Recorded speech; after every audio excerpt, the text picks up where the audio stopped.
Welcome back, focused learners. Let's jump right in. Today, we're taking a seriously data-driven, academically rigorous look at the actual mechanics of human intelligence.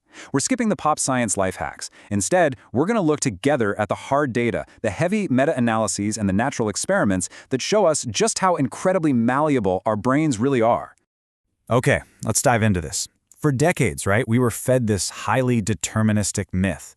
The idea was that your intelligence is basically locked away in a fixed genetic vault the second you're born.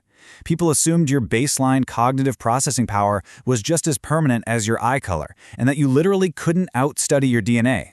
Well, today, we are scientifically debunking that myth. We're going to explore the structural plasticity that proves your intellect is actually a constant, ongoing architectural project.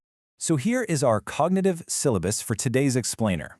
We'll start with the blueprint of intelligence, then move into fluid versus crystallized cognition.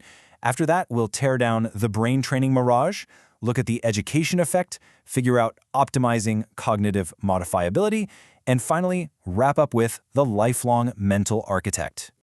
Section 1. The Blueprint of Intelligence, Mapping the Cognitive Architecture. All right, to really grasp how we modify intelligence, we actually have to rewind to a massive breakthrough in multivariable analysis back in the 1940s. British psychologist Raymond Cattell, along with his student John Horn, totally shifted the paradigm of cognitive science. As Cattell noted, they started looking at cognitive habits that were established through fluid intelligence, but eventually no longer needed insightful perception. Basically, they realized human intellect is absolutely not just a single bucket of ability. They built the foundational model of our cognitive capacity by separating our raw, on-the-fly processing power from our stored, accumulated knowledge. What Cattell and Horan mapped out is known as general cognitive ability, or just G. Now, G isn't some monolithic trait. It's not just a static number on an IQ test. It's a highly dynamic ecosystem.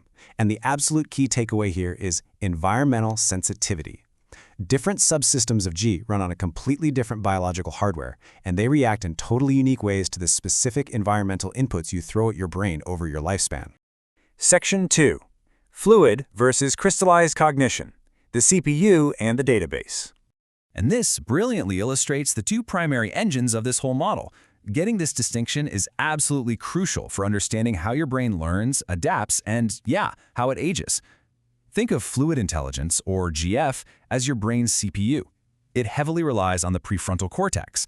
This is what lets you reason abstractly, identify complex patterns, and solve totally novel problems in real time, completely independent of prior knowledge. Then you have crystallized intelligence, or GC. That's your database.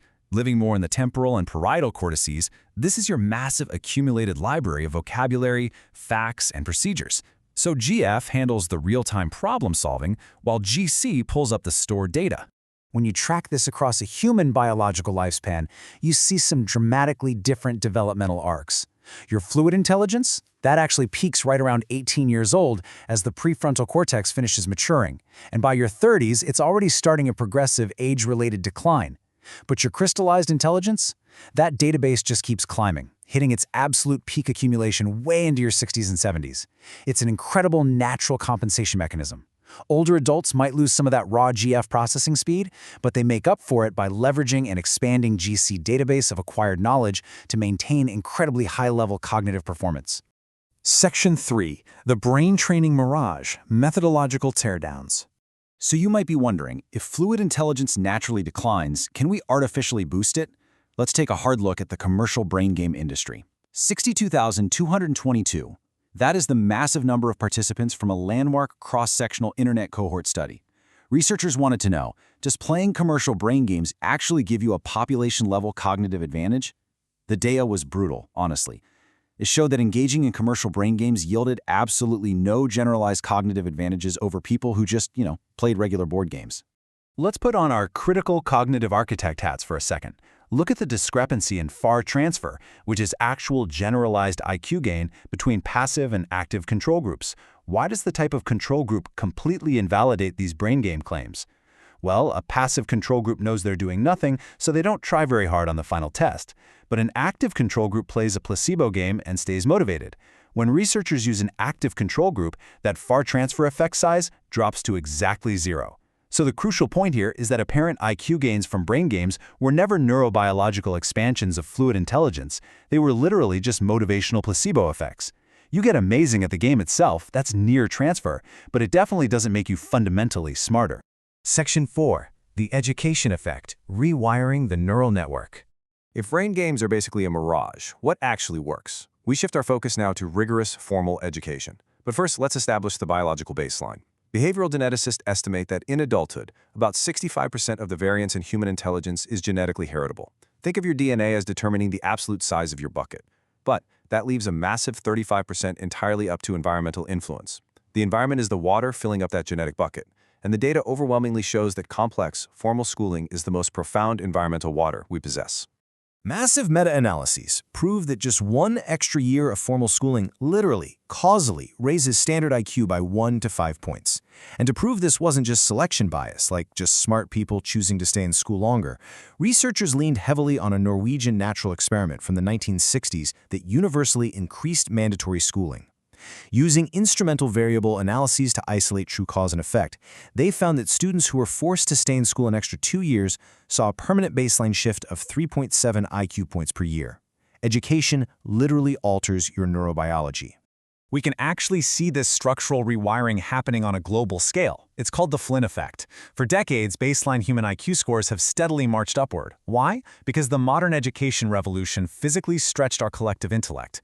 Society's curriculum moved away from concrete rote memorization and started forcing developing brains to process highly abstract, scientific, and deductive reasoning. We are quite literally training our neural networks to think in the exact complex algorithmic patterns that fluid intelligence tests measure. Section 5. Optimizing cognitive modifiability, the synthesis matrix. Now, what's really interesting about this slide is how we can synthesize the actual proven mechanisms of neuroplasticity. We know education works, but what about macro-level biological interventions? Look at the very high scientific consensus for aerobic exercise.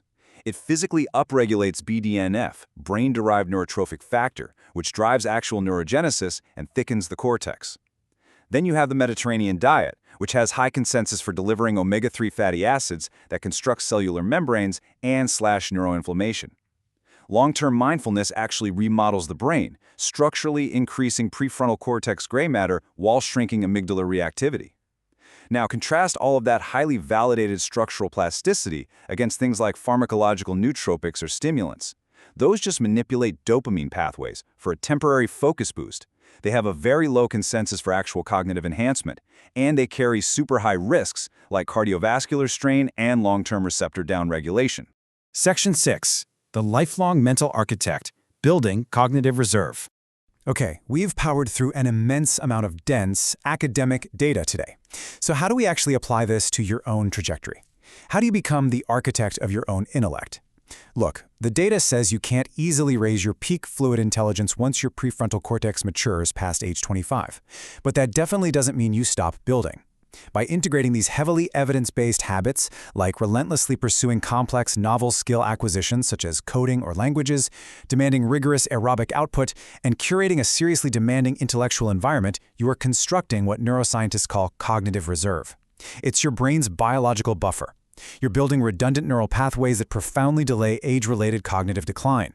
You are actively expanding the depth of your crystallized database to compensate for the eventual slowing of your fluid CPU. The science is definitive. Your brain is incredibly sensitive to the demands you place on it. Every complex problem you grapple with, every rigorous text you parse, and every single mile you run is physically modifying the structural connectivity of your mind. So, knowing that your intellect is not an immutable genetic life sentence, but an ongoing, lifelong architectural project, what blueprint are you building today? Keep learning, keep pushing those limits, and I'll see you in the next explainer.